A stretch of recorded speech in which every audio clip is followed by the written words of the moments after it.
vamos a dar inicio, por favor, sí. Por favor, vamos a dar inicio a la sesión de la cátedra de contexto. Por favor, sí. Pues si seguimos hablando no podemos, o sea, tenemos que escucharnos.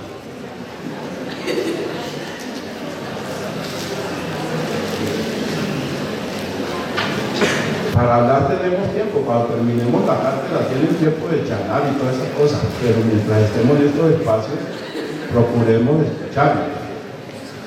Porque de todas maneras muchas veces cuando uno le va mal en las evaluaciones, cuando uno no está parando atención al tema de las conferencias ni nada de esas cosas. Entonces yo les pido el favor que además es una cuestión de educación, escuchar uno al otro y sobre todo en una universidad, ¿no? Eso es lo que caracteriza a la academia. Entonces el tema que vamos a abordar hoy, en la sesión de hoy, tiene que ver con un texto de historia de la educación que en el caso de la historiografía colombiana, estos textos fueron prácticamente invisibilizados y borrados, no existen.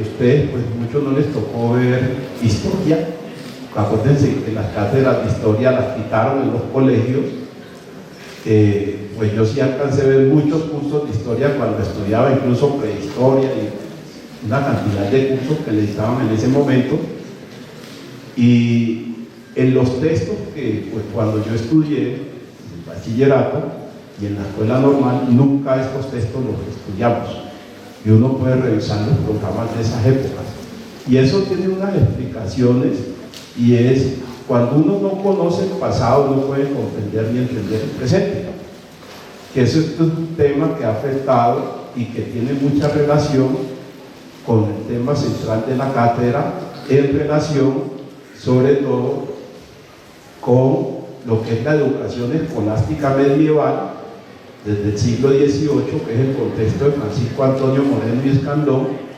hasta lo que es la Revolución Socialista de 1917, que es el texto central de esa, que es el texto de Antón Macarenco, el poema pedagógico. Entonces, eso es lo que se enmarca, incluso el autor de este texto, los jacobinos negros, Sir Leonard Robert James, es el autor. Este es un texto que se escribió hace 84 años, en 1938. Este es un texto que pues yo se lo voy a dar a los profesores para que se los hagan llegar a ustedes, y creo que también está ahí mismo en la página, en el aula de la cátedra. Pero de todas maneras siempre este es un texto que es bueno que ustedes lo tengan y se les va a facilitar. Este texto fue escrito en lengua inglesa en 1938 y en español fue escrito, se hizo la traducción en el 2003. Es decir, que pues, prácticamente es un texto que no era conocido en lengua española, sino que estaba hecho en lengua inglesa desde 1938, es decir, hace 84 años. Y haciendo una generalidad de esta obra, en el marco de lo que tiene que ver con la historia de la educación, hace mucha relación a lo que es el proyecto de la modernidad francesa, porque esto se enmarca en la modernidad francesa, es decir, que coincide con la época de lo que fue la Revolución Francesa en 1789, y ya en 1791 se empieza a gestar este proceso en el Caribe, en la isla de La Española, que acuérdense que esa es la primera isla que llegan los invasores españoles acá, que es la que ustedes conocen como hoy en día la República Dominicana. En la capital es Santo Domingo, y en esa misma isla está la República de Haití. Entonces, una es española y la otra es francesa. Y el texto hace alusión precisamente, por eso el título del texto es Los jacobinos negros, porque tiene que ver, acuérdense que cuando uno estudia la Revolución Francesa de 1789, que es en el marco de lo que fue lo que conocemos como la modernidad, porque la modernidad en el contexto de Europa tuvo dos procesos, uno que es la modernidad inglesa, siglo XVII y en el siglo XVIII fue Francia. Entonces, esta hace alusión más que todo en lo que tiene que ver con la modernidad francesa. Y hay una cuestión que es muy importante. Acuérdense que con la modernidad francesa, los ilustrados franceses, había un grupo que eran los jacobinos. De ese grupo formó parte de Robespierre, que fue uno como de los grandes ideólogos de este grupo. Y son los jacobinos porque ellos se reunían en un monasterio, ¿sí? Y ese monasterio era de unos monjes dominicos. Entonces, allí es donde van a nacer el nombre de este grupo, que fue un grupo que durante la Revolución Francesa y después de la Revolución Francesa jugó un papel muy importante en lo que era la consolidación ya de la República, porque se acuerdan que pasan de lo que tenía que ver con la monarquía a lo que va a ser ya una república. Ese es el modelo que se va a copiar acá después de la independencia de 1810, en el periodo republicano de Bolívar, en lo que fueron las gestas libertarias de Bolívar en el continente americano. Entonces, el modelo que toman los independentistas criollos es el modelo francés, porque acuérdense que Inglaterra hasta hoy es una monarquía parlamentaria. Inglaterra no acabó con la monarquía, Francia sí. Entonces, los jacobinos, sobre todo Robespierre, que fue uno de los grandes ideólogos de esto, porque estaban los jacobinos y el otro grupo eran los girondinos. Esos eran los dos grupos de la Revolución Francesa. Y los girondinos eran más pro-monárquicos, defensores de la monarquía, y estos eran enemigos, estos eran partidarios de acabar con la monarquía. Entonces, allí se acuñan unos lemas, que esos lemas tienen que ver con la libertad, con la fraternidad y sobre todo con la igualdad, es decir, de que todos tienen que ser iguales. Y ahí es donde van a ser lo que tiene que ver con lo que nosotros conocemos como el Estado moderno. En la ciencia política, que es la organización de la sociedad, ahí nace el Estado moderno, nace aquí a partir de la Revolución Francesa. Ese Estado moderno que nace en Francia, también hay un personaje que fue muy importante en la construcción de ese Estado moderno, que fue Juan Jacobo Rousseau, que escribió un texto que se llama El Contrato Social. A Rousseau también lo estudiamos en pedagogía. Cuando uno estudia historia de la pedagogía, también ahí se estudia Juan Jacobo Rousseau. Pero acá lo miramos desde la ciencia política. Y Rousseau va a escribir el contrato social, que es decir, después de la Revolución Francesa había que organizar el Estado y para eso tenían que tener un nuevo contrato social. Con el contrato social nace lo que se llama el derecho civil, que hasta hoy por eso Francia tiene una gran trayectoria en este campo. Entonces van a ser el derecho civil, que es bienes, personas y contratos. Y aparte de eso también va a aparecer todo lo que tiene que ver, cuando aparece el Estado moderno, va a aparecer también todo lo que nosotros tenemos cuando se crea la República, que es todo el tema del derecho constitucional. Es decir, las constituciones políticas son unos compendios de derecho que tienen los ciudadanos dentro de ese Estado. Nosotros, por ejemplo, podemos mirar el periodo republicano desde 1810, porque acuérdense que en la época de Moreno y Escandón no teníamos un Estado, éramos una colonia, éramos un virreinato de España. Entonces, cuando se crea el tema de la República, ya es el siglo XIX, en el caso nuestro tuvimos varias constituciones políticas. Y en 1886, con el ascenso de los conservadores al poder, en cabeza de Rafael Núñez, vamos a tener una constitución política. Esa constitución política va a estar vigente casi hasta 1990. Pero esa es una constitución que la había hecho el clero, la iglesia.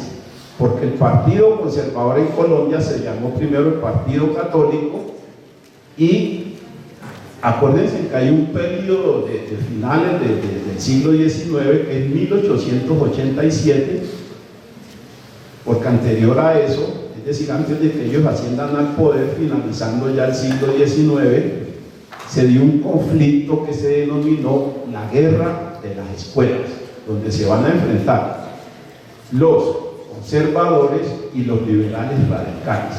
Los liberales radicales, es decir, el Partido Liberal desde Santander y todos estos, pues lo que propugnaba era más o menos lo que se había hecho en Francia: un Estado laico, acabar con el Estado confesional, una educación laica que no estuviera en manos de la Iglesia, y tener un Estado ya con una constitución política donde todos tuvieran los mismos derechos. La Iglesia se va a oponer a eso. Y en 1880, antes del ascenso de los conservadores al poder, que es cuando se genera este conflicto de la guerra de las escuelas, ganan los conservadores, y en 1887 la República de Colombia, en cabeza de Rafael Núñez, le entrega la administración de la educación al Estado Vaticano, es decir, a la Iglesia, a la Santa Sede. En Francia ya se había dado un fenómeno que fue con el tema de la Revolución Francesa en 1789, y es de que se hace esa transición de lo que era la sociedad teocéntrica, donde el eje de la sociedad era Dios, a una sociedad antropocéntrica, donde el eje de la sociedad es el hombre, y se crea el Estado laico, aparece un Estado laico. Eso también lo propuso Santander. Cuando uno mira todo el siglo XIX, en los dos periodos que tuvo Santander de presidente, precisamente el plan de estudio de Santander se llamó Plan Bentham, estaba inspirado en las doctrinas de Jeremiah Bentham, uno de los ilustrados ingleses, que es el padre del utilitarismo, donde se busca la felicidad de toda la sociedad. Y Santander tuvo, es decir, durante sus dos periodos tuvo oposición de la Iglesia. Y lo mismo pueden mirar ustedes con el proyecto de reforma de Moreno y Escandón, que también tuvo oposición de la Iglesia. Moreno y Escandón también era partidario de una educación laica. Entonces, todo el siglo XIX nos vamos a dar cuenta que va a haber ese conflicto, y el conflicto se va a dirimir en 1887. Ya estaban en el poder los conservadores desde 1886, cuando se le entrega a la Iglesia la administración de la educación. Eso va a estar vigente, esa constitución, hasta 1990, es decir, hace ya casi 31 años. Es por eso que en 1990, desde diferentes movimientos sociales, como los movimientos estudiantiles, obreros, movimientos étnicos, se convocó un plebiscito para reformar esa constitución o derogar esa constitución de 1886. En esa constitución los colombianos no teníamos derechos. Incluso las mujeres vienen a tener derechos civiles, derecho al voto, es en la década de los 50 del siglo pasado, imagínense.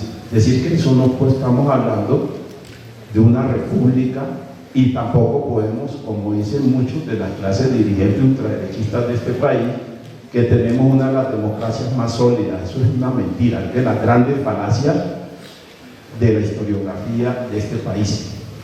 Los grupos étnicos tampoco eran reconocidos como sujetos de derecho. Con la Constitución del 91, el artículo 7, que es el que reconoce a la nación colombiana como pluriétnica y multicultural, es que viene a reconocer a estos grupos ya como parte de la nación colombiana. El artículo 13 de la Constitución del 91 dice que todos los colombianos somos iguales. Eso no existía en la Constitución de 1886. Y aparte de eso, el pueblo tampoco tenía acceso a la educación, que eso es un tema que viene, como bien lo señala los compañeros que han antecedido, con el tema de lo que fue el proyecto fallido de reforma de Moreno y Escandón del siglo XVIII. Los colombianos no tenían acceso a la educación, y menos a la educación superior.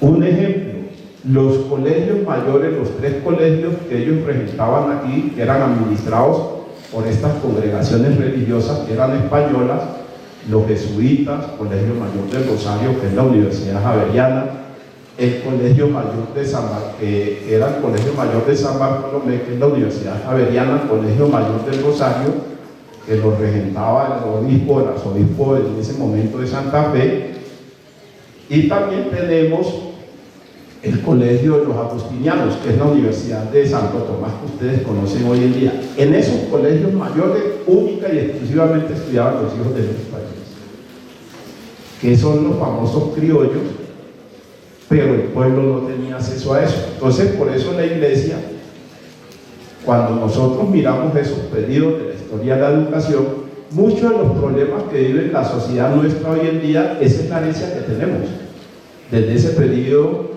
que tiene que ver con la colonia, todo el periodo republicano del siglo XIX, el siglo XX, casi que hasta hoy, porque miren ustedes cuántos estudiantes, maestros, trabajadores han sido inmolados, sacrificados, y que el Estado los ha liquidado cuando están reclamando derechos, como es el derecho de acceso a un bien fundamental como es la educación.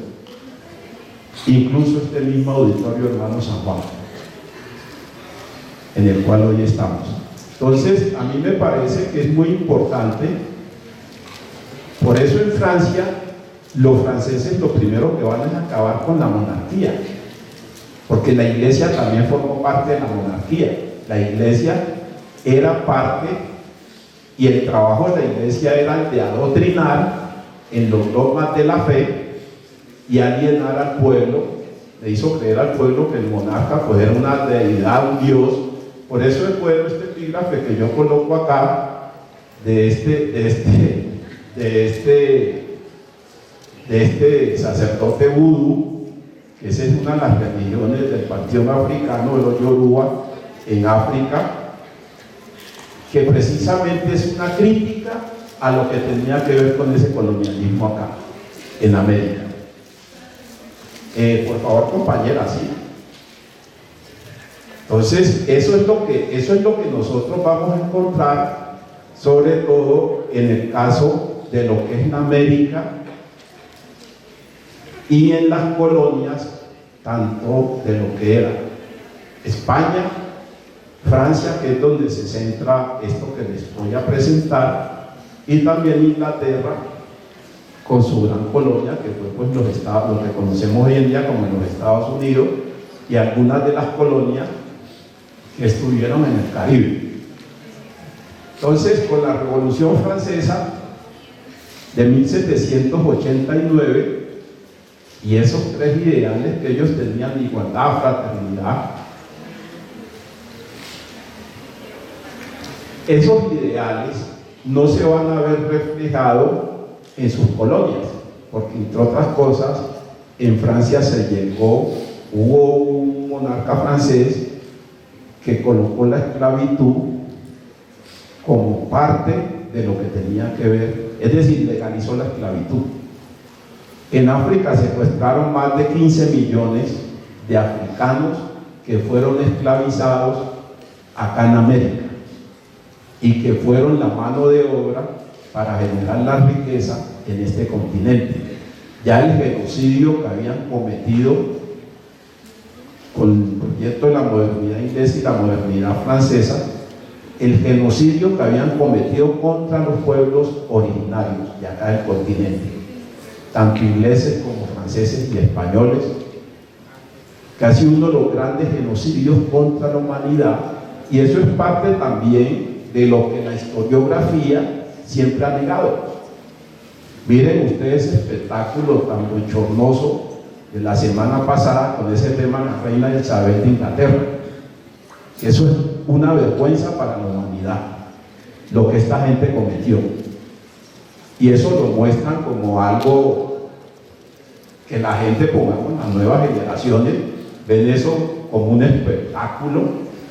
Es decir, pero no se dan de cuenta, y eso es precisamente el desconocimiento de la historia y de la historia de la humanidad, el daño tan grande que le causaron a la humanidad, nada más los ingleses, Y si miramos los dos proyectos de la modernidad entre los ingleses y los franceses, se calcula que mataron más de 100 millones en el mundo con el proyecto expansionista de la modernidad, porque acuérdense que invadieron fue todos los continentes los invadieron, y esas invasiones pues generaron confrontaciones, y eso generó uno de los genocidios más grandes que ha conocido la humanidad. Eso que hizo Adolfo Hitler en el siglo pasado es una cosa muy pequeñita en comparación con lo que hicieron los ingleses y los franceses, porque se calcula que Hitler mató unos 6 o 7 millones de judíos, pero estos mataron más de 100 millones de personas en su proyecto expansionista, incluyendo también los españoles acá en el continente americano,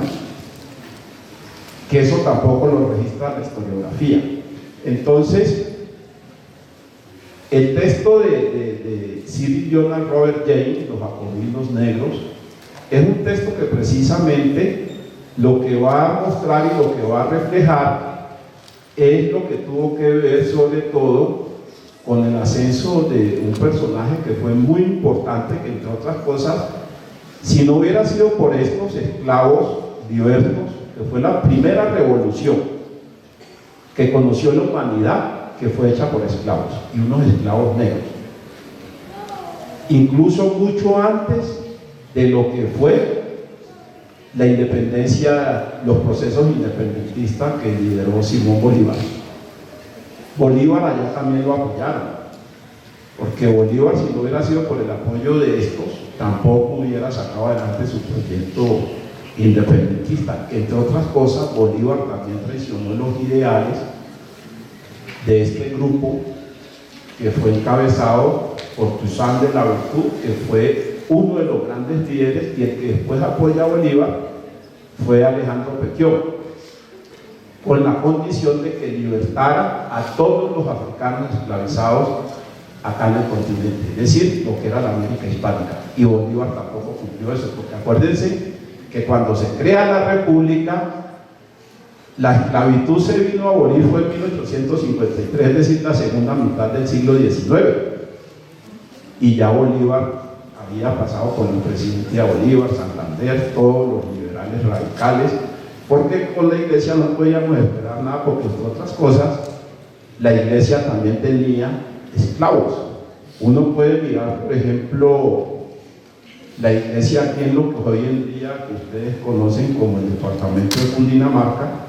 El Colegio Mayor del Rosario tenía 11 haciendas con esclavos. Una de esas haciendas es este pueblo que se llama Mesitas del Colegio, que está aquí en la región de Tequendama, porque además la iglesia tampoco nunca ha producido, lo que ha hecho es explotar. Y la iglesia también formó parte, por eso los jacobinos y estos ilustrados franceses, una de las cosas que hicieron para poder consolidar el proyecto de la República fue sacar a todas las congregaciones religiosas que estaban en Francia, todas las mandaron para España. Como eran fronteras ahí en los Pirineos, a todos los sacaron hacia España. Y eso fue una de las cosas que, por ejemplo, cuando triunfa aquí el tema de la independencia, la revolución independentista, la iglesia quedó formando parte del Estado. Es decir, ¿por qué? Porque eran los mismos. Ellos habían formado a todos estos que generaron esos procesos. Pero acuérdense que en la historiografía nuestra ustedes pueden recorrer cualquier ciudad de Colombia. Miremos Cartagena de India. Allá no hay ningún monumento a los que fueron los que hicieron, digamos, procesos independentistas. Incluso Siabenco Biojó, que fue uno de los africanos, está el Palenque San Basilio, que en Brasil son los quilombos, y nunca se hicieron monumentos, porque es que eso es parte de la memoria histórica. Entonces los monumentos que tenemos son de los mismos invasores, de los mismos opresores. De ahí está que ustedes vieron cuando las mingas de la insurrección social y estudiantil de trabajadores hace 1 año y 2 años atrás, uno de los lemas era derribar todos esos monumentos, porque eso es una vergüenza a la memoria histórica de un país. Y eso es que es lo que ha venido reproduciendo el sistema educativo. Por eso hay que reescribir nuevamente todo el tema de la historia de este país, porque la historia de este país no es la historia del pueblo colombiano, Es la historia de los invasores, pero también es la historia de los españoles. ¿Sí? Entonces, esto es lo que, en el caso del contexto que vamos a ver hoy de los jacobinos negros, lo que hace Robert Jay es precisamente para que no se pierda la memoria histórica. Por eso muchas veces la gente no entiende y no comprende por qué Haití está en la situación que tiene hoy en día, que es considerado como uno de los pueblos de los países más pobres del mundo, y tiene que ver con esto. Haití derrotó tres imperios, derrotó a los franceses, derrotaron a Napoleón, que era el gran emperador, derrotaron a los ingleses y derrotaron a los españoles, a Carlos IV. Tres imperios derrotaron unos esclavos, y eso no lo registra la historiografía. Y este proceso independentista de la revolución de Haití fue lo que dio origen a que Bolívar pudiera conseguir su sueño de lo que tenía que ver con liberar América del yugo de los españoles. Si no hubiera sido por esto, Bolívar no hubiera alcanzado ese sueño, no hubiera logrado esos propósitos. Entonces, por eso yo ahí cito en el epígrafe que ustedes ya leyeron de este sacerdote vudú, Bowman, que dice: dejen de lado el símbolo del Dios de los blancos, que nos ha causado tantas penas, y escuchen la voz de la libertad que habla en el corazón de todos nosotros. Esto es muy cierto, porque acuérdense que uno, si mira lo que ha sido la religión, y para eso uno puede recurrir a algunos teóricos como Luis Althusser, un filósofo francés, entre otras cosas, que es el de Althusser, precisamente habla en un ensayo muy pequeñito que tiene como unas 60 páginas, que también les reconozco que lean ese ensayo, que es el del Estado y los dispositivos de control del Estado. Y dentro de esos dispositivos de control del Estado está la educación, pero también está la religión. La religión es un dispositivo de control, y ese era el papel de la Iglesia desde la Edad Media hasta hoy, en estas sociedades que todavía siguen siendo sociedades teocéntricas como la sociedad colombiana. La Constitución del 91 no cambió eso, incluso que el concordato de 1887 todavía está vigente. Hoy en día se llama la educación contratada, que está en cabeza de los obispos. Y la Iglesia en Colombia todavía sigue siendo parte del Estado, como ustedes ven, de que la Iglesia aquí está metida en todo. Esta universidad llegó a tener capellanes. Esta universidad, la Universidad Nacional. Y la Iglesia también se oponía a que el pueblo se le educara. La Iglesia se oponía a eso. Por eso hay un movimiento que se crea cuando la guerra de las escuelas, que se llamó, que era un movimiento de la Iglesia, que era el movimiento ignorantista, es decir, defendían la ignorancia, que el pueblo fuera ignorante y no tuviera acceso al conocimiento. Por eso lo que crean para el pueblo es lo que, haciendo una analogía, son las escuelitas de artes y oficios, que es lo que hacen los hermanos lasallistas. Ustedes pueden mirar aquí en el centro, ahí en la 13, cerca de la estación de los ferrocarriles, ahí tienen, y eso es lo que le daban al pueblo, artes y oficios, es decir, tener una masa, porque no eran ni obreros siquiera, tener una masa de servidumbre para explotarlos. Entonces, para eso crean ese tipo de instituciones, las escuelitas doctrineras, que era para adoctrinar en los dogmas de la fe. Incluso cuando ustedes miran en las grandes ciudades, y aquí en Bogotá, si ustedes van a la Candelaria, al lado de una iglesia hay un colegio. Pero eso, uno puede mirar, por ejemplo, ahí cerca del Capitolio, ahí en la Plaza Bolívar, sobre la calle 10ª, ahí está la iglesia de San Ignacio, y al lado está el colegio de San Bartolomé. Pueden mirar acá donde está el colegio mayor del Rosario, ahí sobre la carrera sexta, tienen una iglesia. Pero al pueblo les tenían otro tipo de instituciones, que eran las escuelas doctrineras, pero era para adoctrinarlos, es decir, alienarlos, y lo que llamaba Althusser era uno de los grandes dispositivos de control que se han utilizado hasta hoy. Entonces, eso, por ejemplo, es lo que nos dice acá este sacerdote vudú en relación con lo que fue la insurrección del norte en Haití, que fue en 1791. Esto es un periodo que es muy cerca al periodo de la Revolución Francesa, porque la Revolución Francesa es 1789 y acá ya se empezaba a gestar esto. Algunos de los que lideran este proceso ya habían conocido esos ideales, ¿sí?, de lo que tenía que ver sobre todo con el tema de lo que fue la Ilustración francesa. Entonces ya habían tenido acceso incluso a los textos que habían, pongamos, porque la enciclopedia que hizo Condorcet, Diderot, que esa está en el Museo del Louvre en París, que son 60 volúmenes. Una de las cosas que hacen los ilustrados franceses, sobre todo los jacobinos, es de que todo el pueblo tenga acceso a la educación, pero no a la educación escolástica y clerical, sino a una educación laica que esté en manejo del nuevo Estado, es decir, la República Francesa. Eso es lo que ellos van a hacer allá. Y cuando nosotros miramos el siglo XX, por eso la cátedra de este semestre va de lo que tiene que ver con la educación escolástica medieval, que es el periodo de Moreño y Escandón, a la educación socialista de 1917, que es la Revolución Rusa, Lenin, y el gran pedagogo Antón Macarenko. Entonces, cuando nosotros miramos, por ejemplo, lo que se hace en ese contexto de la Francia ya del siglo XVIII, entonces lo que van a hacer los ilustrados franceses es educar al pueblo, y para eso van a introducir ya unas corrientes de pensamiento que aparecían. Ya las ciencias se van a enseñar con métodos, porque acuérdense que la iglesia también se oponía a la enseñanza sobre todo de las ciencias naturales, astronomía, física, biología y química, y las ciencias formales, que es la matemática y la lógica. Incluso hay una corriente de pensamiento que nace allá, que esa va a ser fundamental para el sistema educativo, que fue el racionalismo cartesiano, el matemático francés René Descartes. Hay otra corriente de pensamiento que también van a introducir en el sistema educativo, que es el criticismo.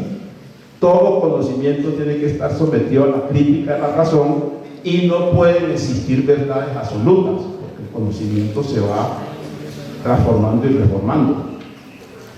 Y hay una cosa que también es muy importante, que eso, por ejemplo, uno lo puede mirar, la diferencia que existe, pongamos, entre Francia e Inglaterra, porque Inglaterra mantuvo la monarquía y en Inglaterra al pueblo no se le dio acceso a la educación, porque acuérdense que en Inglaterra nace el capitalismo. Acá también es una sociedad capitalista burguesa, pero lo que van a reivindicar son unos derechos que no se tenían, por ejemplo, en el caso de Francia, en Inglaterra. En Francia hasta hoy la educación pública estatal es gratuita porque es un derecho para todos. A la universidad, a la escuela que va el hijo del presidente o el ministro, va el hijo del obrero de la Renault. No existen esas diferencias que nosotros tenemos en contextos como los nuestros, sobre todo Colombia, que es hoy en día el tercer país más desigual del mundo. Y eso tiene que ver con estos periodos. Esa herencia es lo que tiene que ver con estos periodos, y eso es lo que no se ha podido superar en la sociedad colombiana. Entonces, en el presente trabajo hacemos primero, es decir, eso que les decía era como unas generalidades antes de introducir en lo que tiene que ver con este texto de Sir Leonard Robert James, Los Jacobinos Negros. Él nació en Trinidad, ese es el Caribe, que era colonia francesa. Este es el autor, que escribió el texto en 1938, y él lo que nos va a presentar en este texto es lo que tiene que ver con la primera revolución que se hizo a nivel mundial y que fue una revolución de esclavos africanos. Eso es lo que él nos presenta en este texto, que fue liderada por Toussaint de Louverture, que ese fue el primer líder de esta revolución. Y hay una cuestión que es muy importante. Esto, por eso cuando nosotros miramos en el contexto de esta cátedra de Historia de la Educación, esto es parte de la historia silenciada y negada, en el caso nuestro. Si no hubieran sido por estos, Bolívar, como ya les decía anteriormente, no hubiera consolidado su proyecto libertario, no lo hubiera considerado. Entonces, esto fue muy importante, porque acuérdense que cuando nos presentan, que eso lo veía uno en el colegio, historia patria, entonces nos presentan es una historia que no se corresponde con la realidad, porque es que además todas las gestas libertarias, las grandes revoluciones las han hecho son los pueblos. Y en el caso nuestro es lo contrario.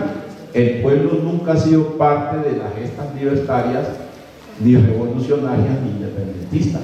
Siempre nos presentan son unos personajes, que en el caso nuestro de acá, de América, la América hispánica, colonial, eran los criollos, los hijos de los españoles.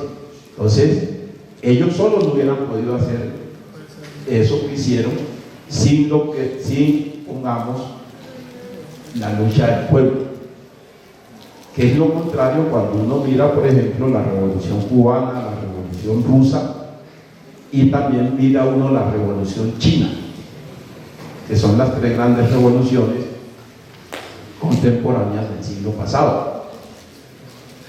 Eso, por ejemplo, en el caso nuestro no se da. Entonces, en el caso, por ejemplo, de acá, que es lo que hace alusión al tema del autor del texto, que nació en Trinidad el 1 de enero de 1901 y muere en Londres en 1989. Era un escritor marxista, y con él nace una corriente que es muy importante, que tampoco no se conoce mucho en el contexto nuestro, que es la corriente de la sociología histórica. Esta corriente tampoco no se conoce mucho, y él fue uno de los pioneros. E incluso también fue muy importante este texto de Cyril Lionel Robert James, porque con él también van a nacer una corriente que, entre otras cosas, cuando uno mira la corriente de los estudios decoloniales, acá en América Latina, que esa es una corriente muy reciente, los estudios decoloniales, que está el sociólogo peruano Aníbal Quijano, está Enrique Dussel, está Ramón Santos Grofogel, está Agustín Lao Montes y muchos otros teóricos, y aquí en Bogotá, en Colombia, está Santiago Castro Gómez, del Instituto Pensar de la Javeriana. Entonces, esa corriente en los estudios decoloniales que ustedes ya algunos han trabajado, que también es un referente teórico muy importante para hacer análisis históricos, análisis políticos, sociológicos de estos periodos. Es muy importante, pero esa corriente tiene sus orígenes en este autor, y este también fue maestro de otro gran autor que fue Frantz Fanon, que Frantz Fanon tiene un texto que se llama Los estudios decoloniales, y con él es que se inicia, es decir, con estos es que se inicia todo lo que tiene que ver con la corriente decolonial. Hay otro autor también que es caribeño, que es Mercedes, que también tiene otro texto sobre el colonialismo. Entonces, son unos referentes teóricos muy importantes para hacer este tipo de análisis. Entonces, como ya les decía anteriormente, era un escritor marxista, fue gran amigo de León Trotsky, que acuérdense que León Trotsky muere en México, que formó parte también de lo que fue el caso de Rusia. Figura influyente en los movimientos de izquierda y en las minorías étnicas en los Estados Unidos. Fue deportado en 1953, es decir, hace 69 años, y tiene que ver pues de todas maneras, en el caso de Estados Unidos, tanto a Cyril Lionel Robert James como a Du Bois, que también fue un intelectual afroamericano, que también es contemporáneo de él, también lo deportaron. Le tocó irse a África, a Ghana, y allá falleció, porque Estados Unidos, como ustedes se dan de cuenta, es un país tan ignorante, un país tan retrógrado, y con una sociedad que eso le puede ver, pongamos, tener un presidente, un animal como Donald Trump, para poner un ejemplo, y como ese casi todos los que han tenido. Entonces, eso nos muestra, cuando nos hace ver en este país que Estados Unidos, el gran país, el gran paradigma de la democracia, esos son de las grandes falacias de lo que tiene que ver con la historiografía y sobre todo con la ciencia política. Ese no es un gran país ni tampoco es un paradigma de la democracia, porque es una sociedad que incluso hasta hoy, solo en la década de los 60 los afroamericanos vinieron a tener derechos civiles, que fue el movimiento de Luther King y Rosa Parks. Y hasta hoy siguen todos esos problemas que nosotros vemos contra los latinos, ¿sí?, que les cierran sus fronteras. A los canadienses sí tienen tránsito libre, pero hacia los latinoamericanos no. Entonces, y nosotros vemos el servilismo tan grande de una clase dirigente como la nuestra. Eso es lo que estos van a empezar a cuestionar, y es una corriente que me parece que es muy importante, sobre todo porque además tenían una conciencia y una formación política que fue muy importante, e incluso para los movimientos, cuando uno estudia todo lo que fueron los movimientos independentistas del África subsahariana de la década de los 60 del siglo pasado, fue influencia de estos teóricos y estos personajes como Lionel Robert James, Frantz Fanon y Messe. Sí, porque ellos son los que inician lo que tiene que ver con el movimiento y esa corriente que es el movimiento decolonial, que hoy en día conocemos acá en América Latina, y que pues acá tampoco no es que haya tenido mucha trascendencia, sobre todo en nuestras universidades, porque esto, por ejemplo, casi no se ha estudiado. El texto constituye un relato de la vida de Toussaint Louverture, como ya les decía, y en los sucesos conocidos como la Revolución de Haití, que esto es lo que también ha negado mucho la historiografía. Fue escrito hace 84 años, en el 38, y este es un texto que puede ser leído como reflejo de las relaciones dialécticas recíprocas entre las masas de un pueblo en rebelión. Eran los esclavos africanos en Haití, contra el opresor que era el imperio francés napoleónico del siglo XVIII.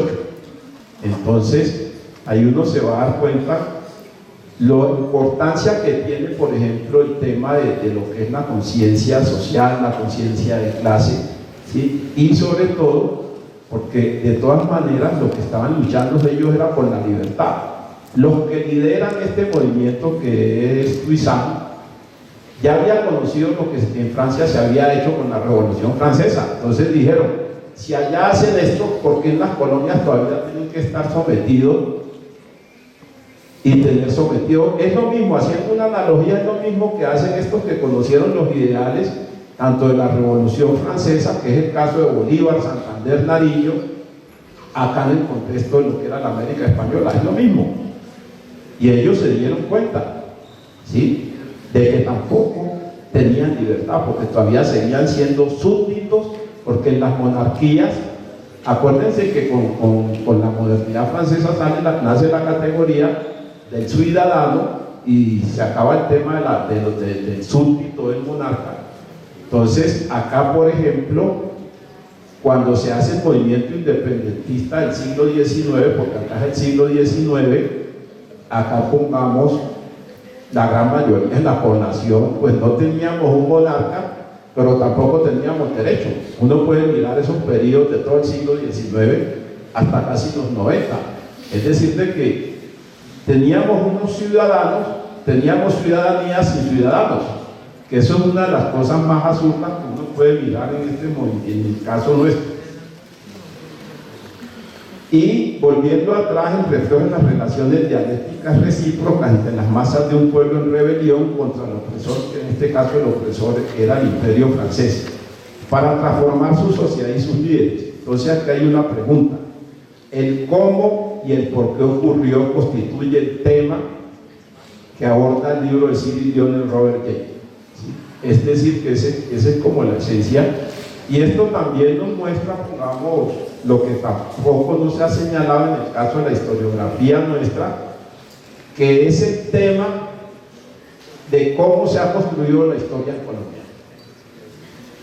Por eso precisamente sacan la enseñanza de la historia a los colegios, y esta cátedra en la cual estamos hoy, que es la cátedra de contexto Historia de la Educación, Francisco Antonio Moreno y de Escandón, precisamente lo que trata es nuevamente de que nuestros futuros maestros, que son ustedes, conozcan todo lo que ha tenido que ver, sobre todo, no con sobre todo con el tema de la historia de la educación, la historia de la pedagogía, sino también todo el tema relacionado con lo que ha sido la historia de este país. Pero aparte de la historia de este país hay un elemento que es muy importante y tiene que ver también, cuando nosotros hacemos este tipo de análisis, esto nos permite también a nosotros conocer, entender por qué la sociedad que tenemos es una sociedad que todavía, yo me he hecho esa reflexión, nosotros prácticamente la sociedad que tenemos hoy en día en lo que es Colombia, la República de Colombia, es una sociedad que todavía está en la Edad Media y es una sociedad que todavía está en la colonia. Y eso es una de las cosas que se las dejo para la reflexión que ustedes puedan hacer. Porque de todas maneras, un país que sigue matando, miren cuántos estudiantes murieron en el estallido social de hace 1 año y 2 años. ¿Cuántos estudiantes murieron y cuántos estudiantes quedaron con lesiones de por vida?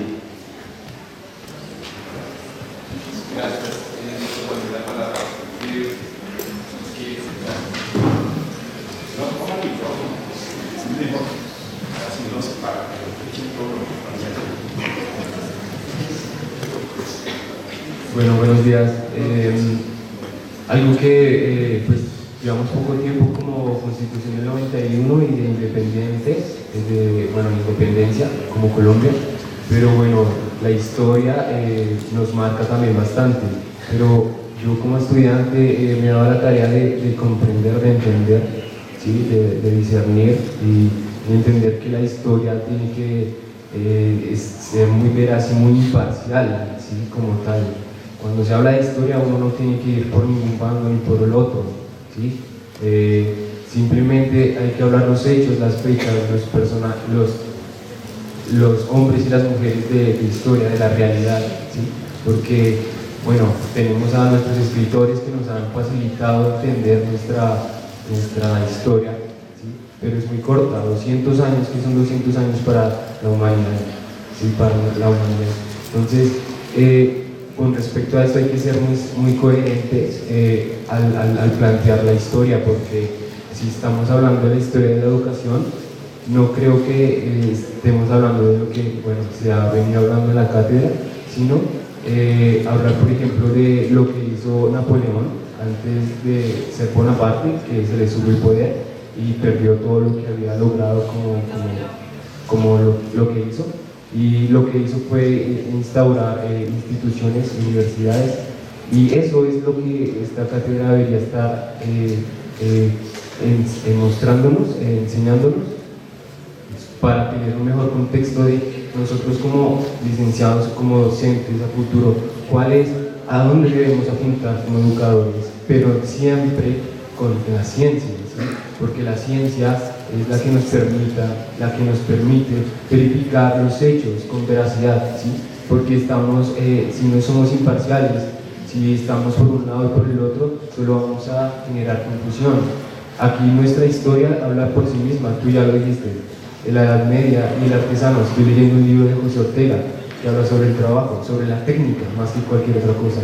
La técnica es la que nos permite a nosotros avanzar. Si una sociedad no tiene tecnología, no tiene técnica, no tiene ciencia, pues desaparece. Y nosotros, los padres de familia, las madres de familia, que se esfuerzan allá trabajando, esforzándose, ellos son los que han sostenido esto, ¿sí? Lo que hoy somos, ¿sí? Nosotros aquí debemos ser muy cautelosos, ¿sí? Para poder desarrollar habilidades, ¿sí? Y generar desarrollo y tener mucho cuidado con la historia, porque la historia es imparcial, o sea, ella no se va por aquí ni por allá, sino lo que es. Y retomando a un largo plazo, a hechos pretéritos, es tener referencias muy claras de personajes muy íntegros y íntegros donde uno pueda hacer referencias confiables, ¿sí? Y poder tener una base sólida, estable, donde podemos decir esto es y esto no es. Listo, la compañera pide una palabra.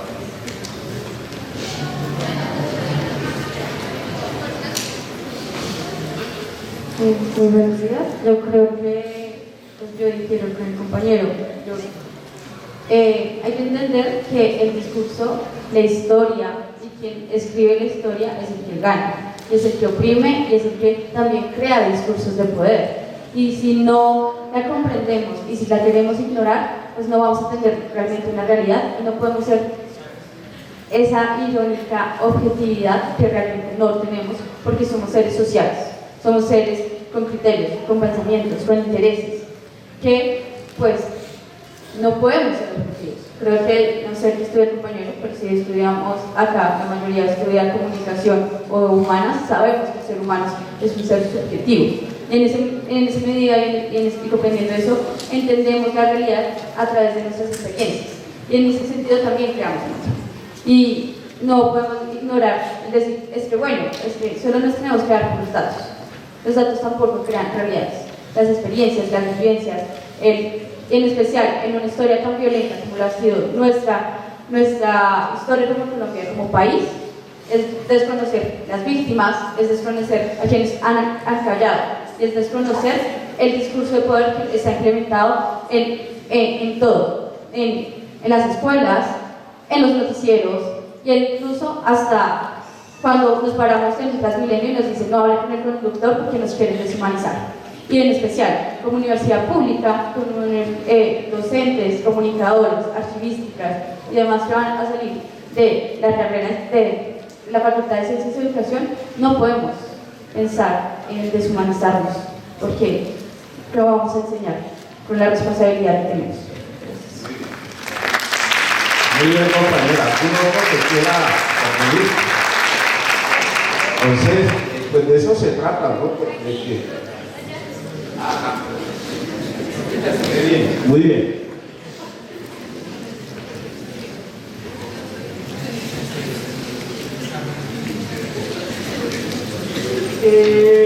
Yo también me recojo con la compañera, me parece bastante acertado lo que dijo en cuanto a la humanización.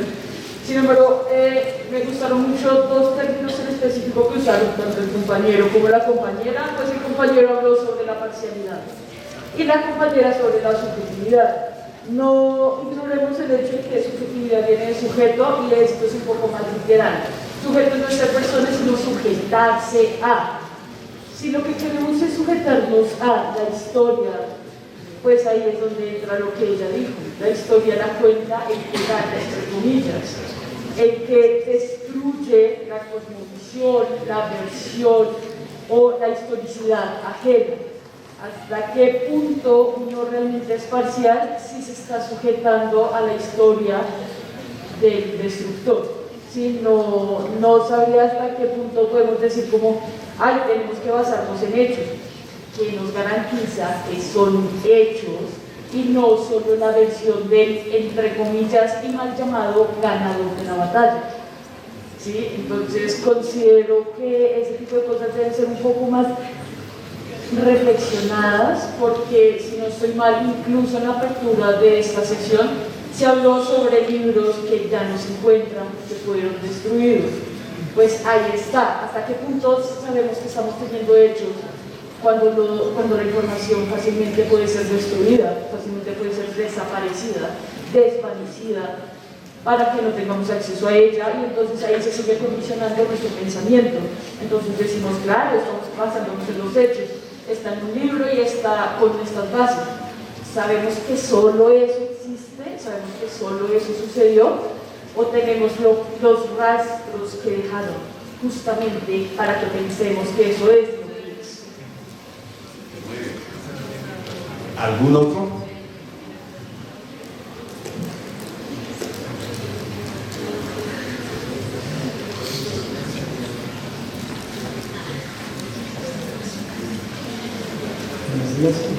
Pues yo también me encontré un poco en discrepancia con lo que comentaba la compañera de trabajo, porque pues digamos que la finalidad de decirle a la persona como no hable con el conductor no es para deshumanizar, sino por ejemplo es más como para evitar un fallo de atención y pues digamos que genere un accidente.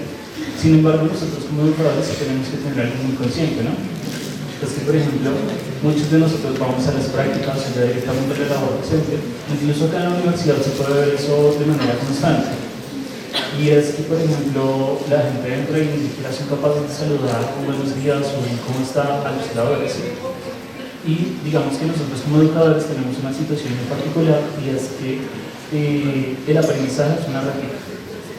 Básicamente, si mis estudiantes me ven a mí que yo no soy capaz de saludar, por ejemplo, el aseador, al celador, decirle buenos días, muchas gracias, pues finalmente ellos tampoco van a realizar ese tipo de acciones, ¿sí? Entonces, como educadores tenemos que tener muy consciente y muy, digamos que, metido dentro de nuestro ser, que lo que nosotros hagamos también se va a ver reflejado tanto en nuestros estudiantes como en estas generaciones de niveles. Gracias. ¿Algún otro compañero que quiera? No sé si la compañera quiera, porque dice que no está de acuerdo con lo que usted dijo.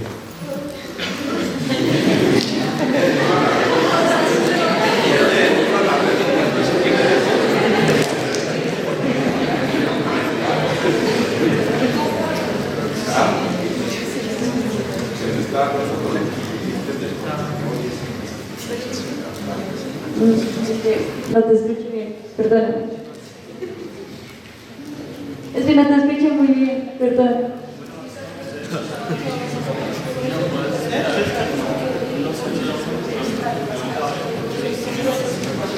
Ok, el problema del conductor, ¿sí? El ejemplo, que no estás de acuerdo con ese ejemplo, ¿sí? No, o sea, yo siento que hay cosas que nosotros tenemos que tener muy en cuenta, ¿sí? Hay como seguridad social, una responsabilidad porque pues lleva a muchas personas, pero es comprender esos mecanismos de discurso que van deshumanizando a las personas. Por ahí escuché algo de las personas que hacen aseo, es muy curioso que digan mujeres, pero bueno, es otra discusión. Pero las personas que hacen aseo, que porque no se les saluda, pero no es solo saludar, es también pensarnos en no voy a dejar un papel, no voy a ensuciar, porque sé que son estas personas las que van a limpiar. Entonces, creo que es más como analizar cuáles son los discursos de poder que se dan. Entonces, eso fue un ejemplo, no creo que tengamos que hacer un énfasis en él, sino es cuáles son esos discursos, cómo nos vamos moldeando como sociedad y cómo nos vamos desconociendo al otro, que es la idea del ejemplo, es cómo vamos a empezar a desconocer al otro. Lo importante es empezarnos a pensar, esos son discursos de poder que si nosotros como entes que vamos y tenemos la responsabilidad de educar a otras personas, los seguimos implementando, pues es peor. Muy bien, compañero. ¿Están de acuerdo con usted? Bueno, es que eso es algo importante que hay que aclarar, y es que hemos nacido en una tierra donde ha sufrido mucha violencia y a veces luchar para no permearnos de eso, de ese pasado, y asimismo en nuestro hablar, en nuestro expresar, darlo, y porque o sea, el hecho es charlar, compartir ideas, debatir ideas, pero no llegar a la negación de la otra persona o a la negación de su idea, sino simplemente construir, porque para eso están los diferentes puntos de vista de las percepciones, para construir, ¿sí? Entre el sí y entre el no, entre vamos a hacer esto y vamos a hacer esto, no, esto se puede o esto no se puede, y eso es democracia también. Lo que quería decir algo muy importante, y es que hay que tener cuidado porque nosotros no podemos estar mirando al extranjero o al foráneo antes de no mirarnos a nosotros y empezar a orar en nuestra tierra, ¿sí? No estar suscitando malestar, incomodidades en nosotros, con respecto a otros, ¿sí? Y ya, sí, gracias. Muy bien, entonces, pues eso es lo que caracteriza a la academia, ¿no? Porque además es una cuestión dialéctica, ¿sí? Pues cada uno tiene puntos de vista y de eso se trata, ¿no? De que estos temas, pongamos, sean temas de que en realidad nos lleven, como decían algunos de ustedes, a hacer unas reflexiones, porque entre otras cosas hay temas que son, pongamos, muy importantes y que son controversiales, y como ya algunos lo señalaron, en el caso, por ejemplo, de la historiografía, acuérdense que cuando ustedes miran todo lo que es el periodo colonial, ustedes pueden ir aquí a la esquina, en la 24 con Quinta, ahí está la Biblioteca Nacional. Esa es la principal biblioteca de Colombia. En América Latina apenas hay 3 bibliotecas nacionales. Está la de Lima, Perú, la de aquí de Bogotá, que era la de Santa Fe, y la de Ciudad de México, que era la biblioteca de los virreinatos. No hay más. Y yo los invito a ustedes, porque ahí además tampoco les cobran el carnet como se hacen en la Luis Ángel Arango. Colombia es de los pocos países, eso tiene que ver también con esa cuestión del neoliberalismo, que todo lo convierte en mercancía, en conocimiento, todo. Es de los pocos países donde le cobran a uno, pongamos, el Museo Nacional. Para uno entrar al Museo Nacional hay que pagar. Para uno entrar a la Luis Ángel Arango hay que sacar ese carnet que también vale plata, que no deberían de cobrarle a nadie el acceso a una biblioteca. Y lo mismo, por ejemplo, aquí en la Biblioteca Nacional, que esa es del Ministerio de Cultura, porque la Luis Ángel Arango es del Banco de la República. Allí no les cobran a ustedes por el carnet, porque esa es una biblioteca del Banco de la República, del Ministerio de Cultura, al igual que el Museo Nacional. Entonces, ahí hay una sesión que se llama la sesión La Colonia, y lo mismo allá en la calle Sexta, atrás, ahí cerca del Palacio de Nariño, ahí queda el Archivo Nacional, y allá hay una sesión de La Colonia, que eso, por ejemplo, los que están interesados en estos temas y que a ustedes les sirven, pueden visitar esta biblioteca y estos centros que les digo, pueden visitar estos centros, porque allí van a encontrar ustedes parte. Cuando uno revisa, por ejemplo, el Archivo Nacional, que yo los invito a ustedes para dirimir, por ejemplo, la discusión que tenían en torno a este tema de la historia. Si ustedes van al Archivo Nacional a la sesión, por ejemplo, la sesión La Colonia, quienes escriben en ese momento lo que tiene que ver con la historiografía, por ejemplo, de este país, eran los mismos españoles. Por ellos tenían lo que se denominaban los escribanos, y el escribano lo que va a registrar es, o cuando uno mira, por ejemplo, el archivo de Indias en Sevilla, en España, entonces lo que uno encuentra allá, por ejemplo, en el archivo de Indias en Sevilla, es la historia de ellos, pero no es la historia de este pueblo, es la historia de ellos. Entonces, cuando ustedes hablan de objetividad en el tema de la historiografía, ahí hay una parcialidad. ¿Por qué? Porque es que no se está narrando, no se está escribiendo y no se está registrando, ¿sí?, lo que tiene que ver con la historia de estos pueblos. Un ejemplo: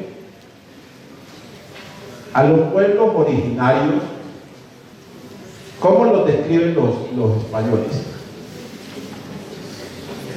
¿Cómo los describen a los pueblos originarios? No, como salvajes, como salvajes. Y aquí había rato hablaba el compañero de subjetividad, ¿sí?, del sujeto. Tampoco tenían categorías de sujeto, eran unos objetos. Exactamente.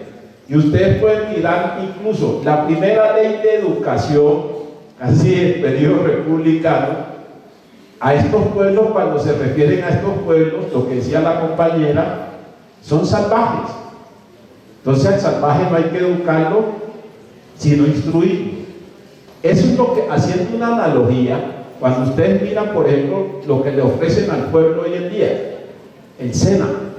Por eso en el SENA son instructores SENA, no son maestros licenciados como van a ser ustedes, son instructores, ¿sí?, en donde a la gente hay que instruirla en cosas técnicas, pero no hay que formar un sujeto que razone, un sujeto que entienda lo que algunos de ustedes manifestaban en relación con las ciencias, ¿sí? Porque eso es lo que va a diferenciar la educación de la instrucción, lo que se hace con los militares. A los militares, por eso ellos tienen una doctrina que es donde los adoctrinan, por eso ellos no pueden razonar, ni pensar, ni cuestionar nada.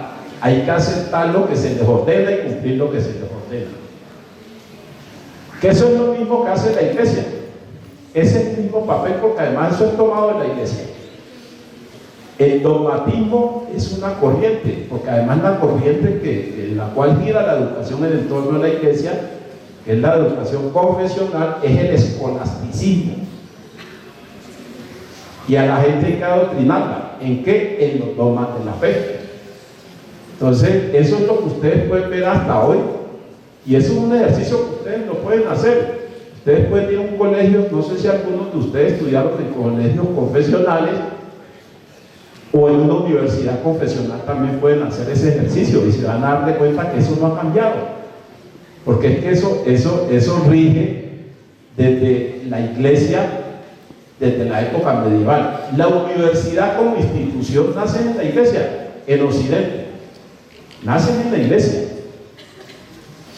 Que eso es lo que precisamente cuando nosotros miramos el periodo de la modernidad, sobre todo la modernidad francesa, incluso la modernidad inglesa también, porque acuérdense que con la modernidad inglesa hay una revolución en las ciencias, sobre todo en las ciencias naturales, que fue la física, y en las ciencias formales, que es la matemática y la lógica, que es lo que va a dar origen a la revolución industrial, es decir, la aparición de las máquinas, que cuando eso lo miramos desde lo que tiene que ver hoy en día con lo que es la investigación, acuérdense que en la investigación hay dos campos, que es la investigación básica, donde se producen nuevos conocimientos en las disciplinas, y la investigación aplicada, es decir, que ese conocimiento ya se lleva a aplicaciones y es lo que da origen a la aparición de las técnicas o las tecnologías.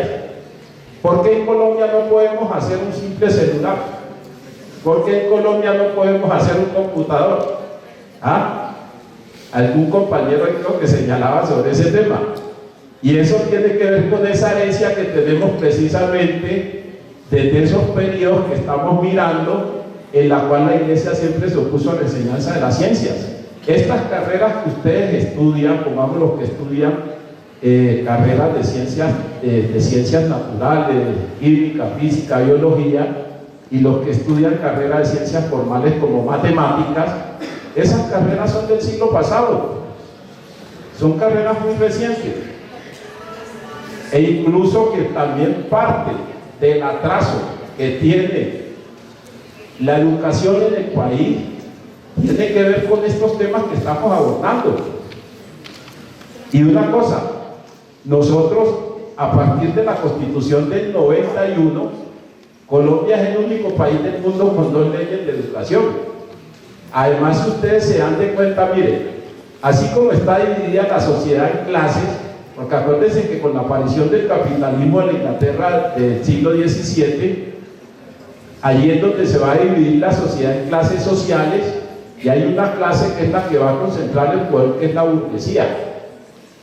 Abajo de esa pirámide, que es lo que utiliza Carlos Marx para analizar esa sociedad, esa fue la sociedad que Carlos Marx analizó, por eso escribe su gran obra que es El capitalismo. En la base de esa pirámide lo que hacen es cambiar de clase, es decir, estaban los artesanos, se pasa de lo que tenía que ver con esclavos, artesanos, todo esto, a los obreros, que son los que van a la fábrica, pero los obreros tampoco van a estudiar, a los obreros los van a someter a lo mismo que se hacía con estos esclavos, a lo que es la explotación, que eso lo vemos hasta ahora. Por eso la gente lucha, crea sindicatos, porque la gente está reivindicando derechos.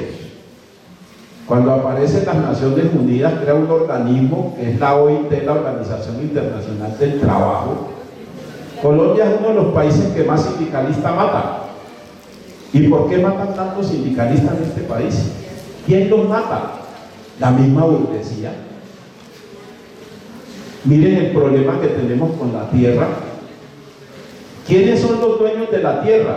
Fueron los mismos que concentraron la tierra desde la época de la colonia, las congregaciones religiosas. Y una lumpen burguesía que aparece, porque Gaitán hablaba de oligarquías, ¿sí? Que aparece, pongamos, desde esos periodos hasta hoy. Entonces, el pueblo no ha tenido acceso ni a la tierra. Aquí nunca se han hecho reformas agrarias, porque lo primero que hicieron los franceses después de la revolución de 1789 fue repartir la tierra entre los vasallos y lacayos que tenía la monarquía, porque además la tierra pertenecía al monarca. Los que concentran la tierra en Colombia son 100 familias, no creo que pasa de 100 familias. Y si ustedes ven con el tema de la educación, aquí tenemos colegios de la UNCOLI, que es la Unión de Colegios Internacionales, que el solo cupo le vale 30 a 40 millones de pesos al papá de un estudiante de eso, el solo cupo. Y esos colegios son bilingües desde el preescolar hasta la educación media, tienen los mismos planes de estudio de los high school que uno encuentra, pongamos, en Estados Unidos, en Inglaterra o en Europa. Entonces, esos colegios son para formar unas clases sociales que son los que tienen el poder, y eso se va reproduciendo. Si uno lo mira de la teoría de la reproducción de Pierre Bourdieu, Jean-Claude Passeron, que esto viene de Althusser, que es la reproducción social, el mismo sistema se encarga de reproducir el modelo de sociedad que tenemos. Eso no debería existir. Miren el caso de la salud. Con la ley 100 tenemos SINVEN 1, SINVEN 2, SINVEN 3, medicina prepagada. Tampoco debería existir eso, ¿cierto? Porque si la salud es un derecho, debería ser en igualdad para todos. Entonces, eso nos muestra por qué somos el tercer país más desigual del mundo, y tiene que ver con esto.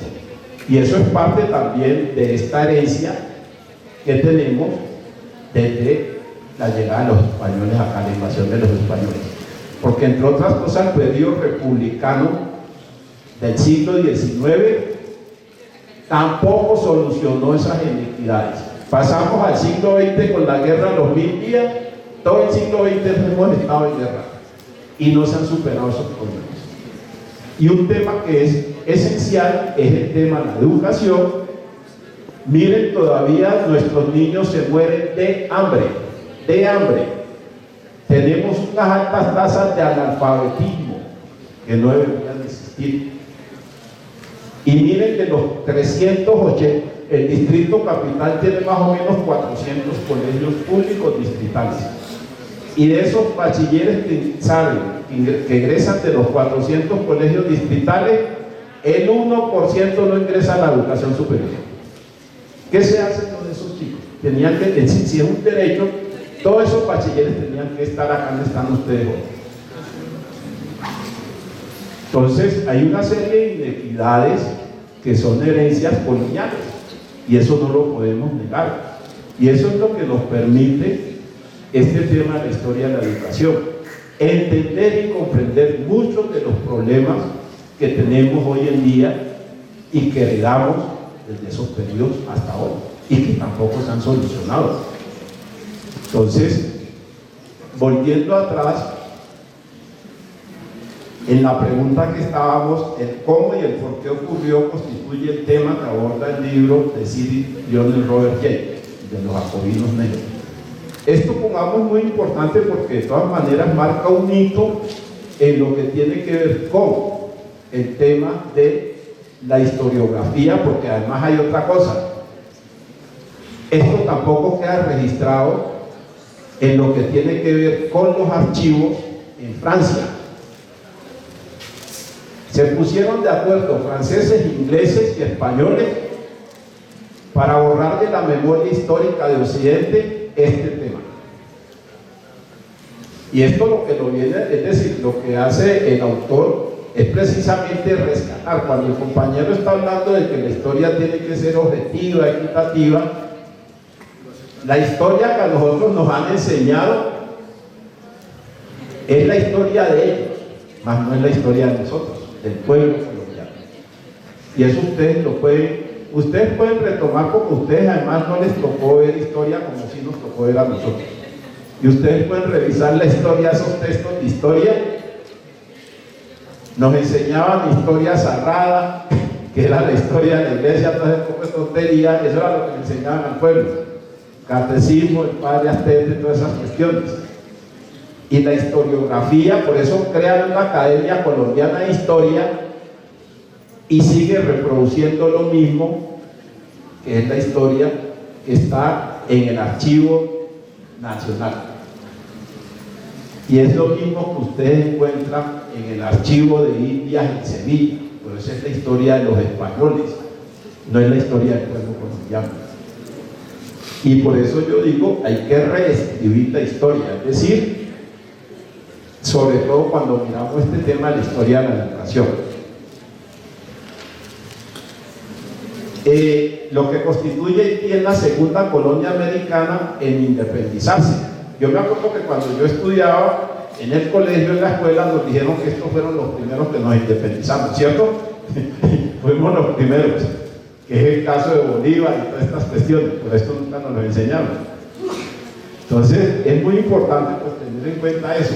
Después de Estados Unidos, la tercera república del mundo moderno y la única revolución de esclavos, finalizada en forma exitosa. En la experiencia haitiana se entremezclaron la revolución social y lo que tiene que ver con la lucha anticolonial, que eso no se hizo cuando nosotros miramos la historia de Colombia. Eso no se hizo,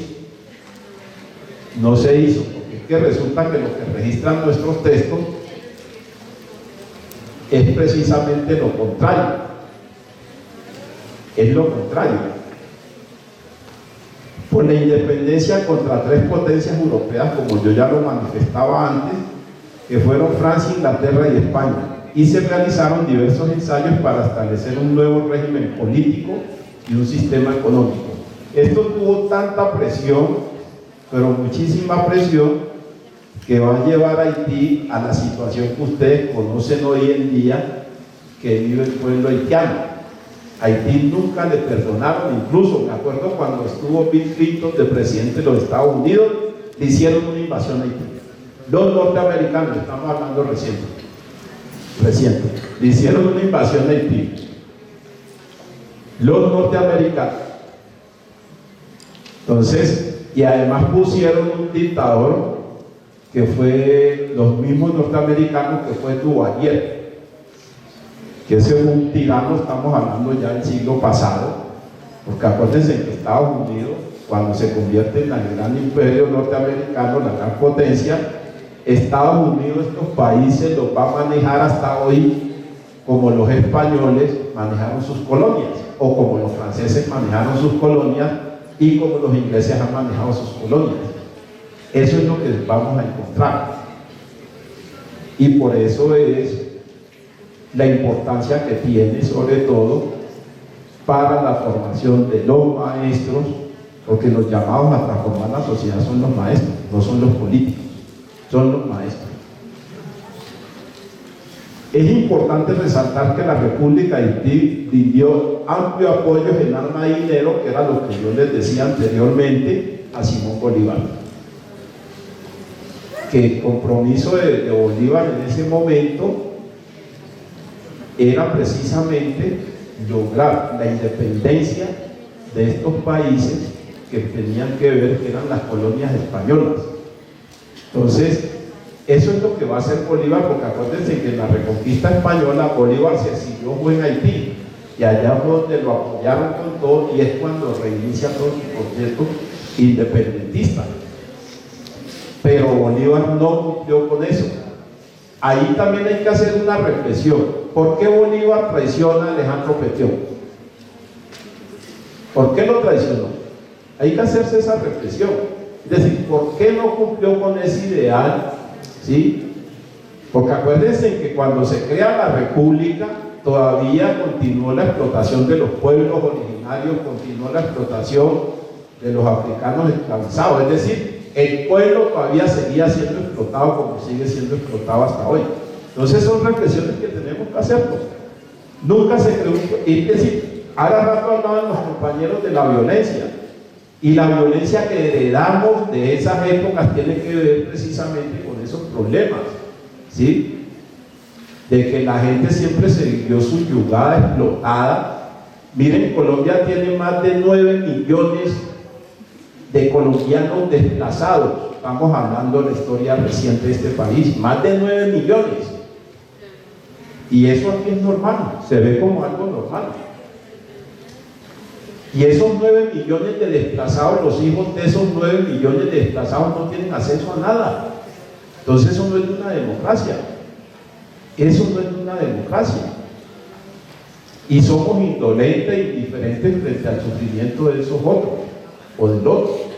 Entonces, esto pongamos que vemos de la traición que comete Simón Bolívar con Alejandro Petión, y también hay una cuestión con el periodo republicano nuestro, del siglo XIX, porque acuérdense que la disputa que se va a dar por el poder es entre los mismos criollos, los mismos hijos de los españoles, y al pueblo lo van a seguir utilizando como lo utilizan hasta hoy, para defender los intereses de ellos, más no los intereses del pueblo. Que eso es lo que muchas veces, cuando uno mira el tema de la educación tenía que jugar un papel muy importante en ese tema.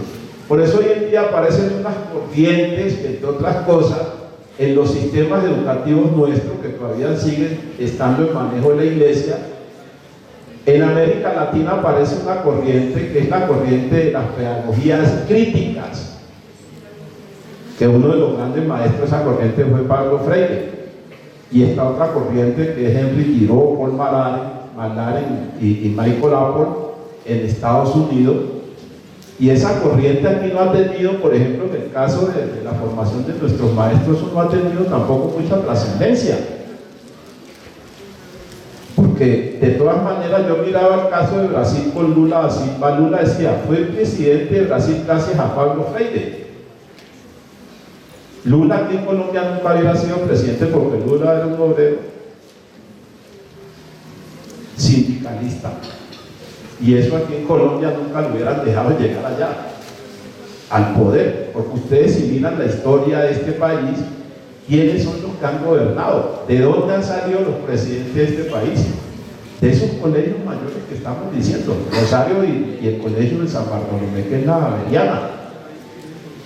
Entonces eso nos muestra de que se hace un proceso independentista, pero quienes quedan con el poder fueron los mismos españoles a través de sus hijos. Fueron ellos.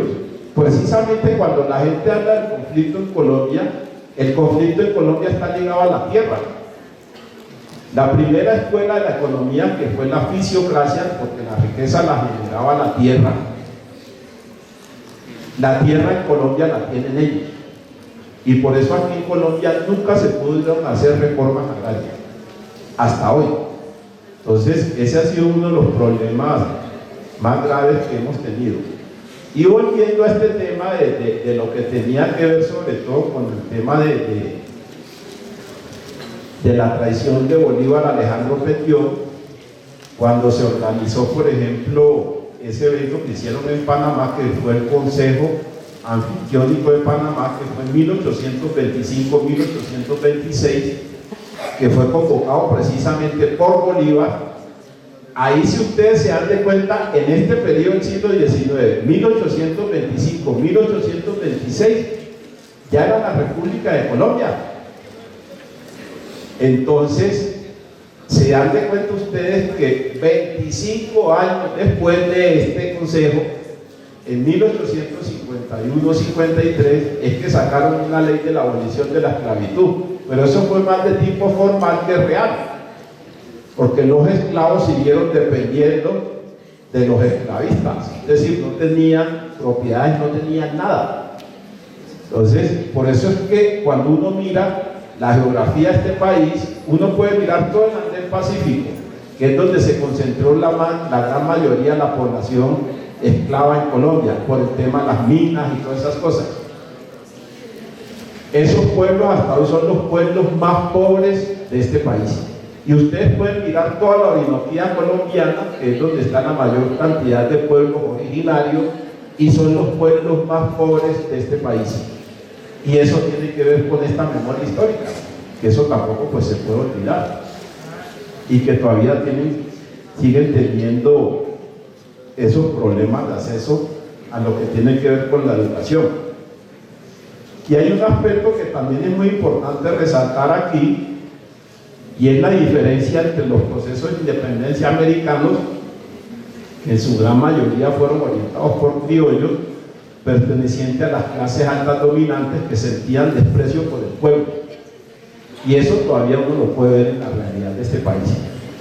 La diferencia haitiana fue sobre todo una consecuencia de la participación de los sectores populares, que fueron los esclavos, que estaban luchando por su libertad. Entonces aquí lo que hicieron fue utilizar al pueblo en una lucha que no era la del pueblo, sino la de los mismos criollos. Que eso es lo que nos muestra precisamente esa diferencia entre los procesos independentistas. Y lo que tiene que ver ya con la estructura argumentativa del texto de James es muy similar a la de Dubois en un texto que se llama La Reconstrucción en América. Dubois también lo expulsaron en Estados Unidos porque también era marxista. Este texto él lo que hace es hacer un trabajo que fue muy importante en lo que tuvo que ver con la revolución. En Estados Unidos no tuvo el impacto que tuvo, por ejemplo, en Haití, también de los africanos esclavizados en los Estados Unidos. Eso es lo que hace este texto de Dubois. Incluso ellos fueron compañeros y los dos sufrieron la persecución. Por eso en los Estados Unidos se crean en las universidades norteamericanas, hay departamentos de estudios sobre estos temas, que en el caso nuestro no tenemos departamentos de estudio y no es parte de la formación de nuestros estudiantes en ninguna universidad colombiana. Las ciencias sociales son eurocéntricas, las humanidades son eurocéntricas, y todavía tenemos esa dependencia de lo que es el colonialismo cultural. Sí, porque estos temas han estado por fuera de la academia. Y ya por cuestiones de tiempo, que nos quedan 11 minuticos, pues los textos que yo les decía, tanto de Dubois como de Jay, pues son textos que van en la misma dirección. Además, los dos, una fuerte formación marxista, que eso también les permitió poder hacer ese análisis que tiene que ver con el tema de la lucha de clase. Hay un tema que también es muy importante tener en cuenta en esto, y es el tema entre raza y clase social. Eso ya lo desarrolla mucho Stuart Hall, la Escuela de los Estudios Culturales de Birmingham, Universidad de Birmingham. Pero eso ya para otras sesiones. Y ahí es donde entra también el tema, porque los franceses, los ingleses, los españoles, y acuérdense que todo este tema del racismo científico, el racismo sistémico, precisamente viene de los franceses, los Buffon, que tiene que ver, que está ligado al tema de las teorías de la biología, que es donde se introduce todo el tema de la raza, que toman de los animales y la van a aplicar a los humanos, que es el racismo científico, el Gobineau, Darwin, el darwinismo social. Entonces, y eso, por ejemplo, en el caso de Francia y en el caso de estos países europeos, yo no sé si ustedes vieron hace poco, que es un hecho que dice mucho lo que es un país como España, lo que hicieron contra este jugador Vinicius Junior, el brasileño. Ahí nos muestra que si hoy en día, que estamos en el siglo XXI, tienen esa concepción de un ser humano, imagínense en esas épocas. ¿Ah? Entonces, eso nos muestra la clase de sociedad que tiene España, nos muestra la clase de sociedad que tienen los españoles, cuando además es un tema que eso, pues, como ustedes bien saben, la misma cumbre que se hizo en el año 2001 con la UNESCO sobre el tema que se hizo en Durban, Sudáfrica, contra la xenofobia, el racismo y todas las formas con esa, precisamente lo que hace es a estos países que fueron parte de la trata transatlántica, de la esclavitud, esos países tenían que reparar a los que ellos sometieron y que pongamos nunca han cumplido.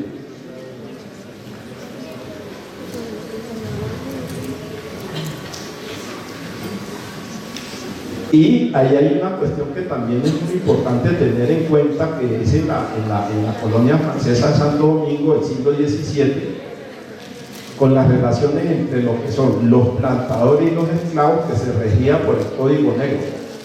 Un compendio de leyes redactado en 1685, firmado por el rey francés Luis XIV. Estos Luises fueron los que después van a caer con el tema después de la Revolución Francesa, y vigente en las colonias francesas hasta 1848. En el mismo solo se legalizaba la esclavitud, el tratamiento de seres humanos como propiedad o mercancía. Imagínense que un pueblo que está hablando de la libertad, que está hablando del ciudadano, y con este tipo de legislaciones. Entonces, eso, por ejemplo, es una contradicción también muy grande.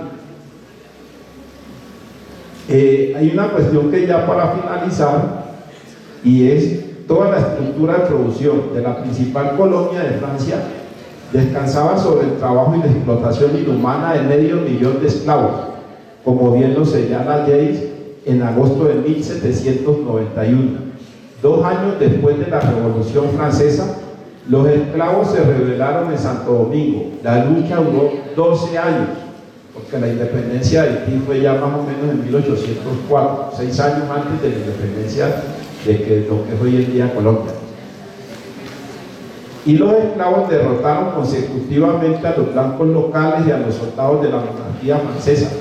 Una invasión española, una expedición británica de 60.000 hombres y una expedición francesa similar, fuerza bajo el mandato del cuñado de Napoleón Bonaparte. La derrota de la expedición de Bonaparte en 1808 trajo por resultado el establecimiento del Estado Negro de Haití, que aún perdura, convirtiéndose en una de las épicas más grandes de la lucha revolucionaria y uno de sus mayores logros, derrotar a la más poderosa de las naciones europeas de la época, que fue la de Napoleón Bonaparte. Muchísimas gracias, compañeros, y damos por finalizado.